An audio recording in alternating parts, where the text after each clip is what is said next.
Going to sleep should be the easiest thing in the world, but let's be honest here, it's not. Old Sleepy here's trying to set his alarm, but that dinosaur of a clock he's got still thinks it's 1994. Hello, Ivy. Hello. Ivy, set alarm 1. Please tell me the time you would like alarm 1 to sound. 7 o'clock a.m. Alarm 1 is set to 7 a.m.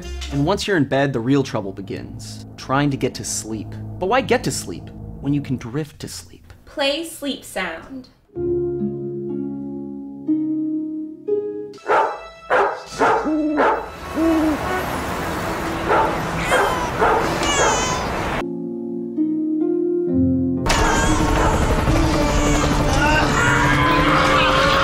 The way you sleep affects the way you wake up, and the way you wake up affects every single thing you do all day. Don't be like Old Sleepy, a complete and total wreck of a human being. Make the right choice. Hello, Ivy. How can I help you?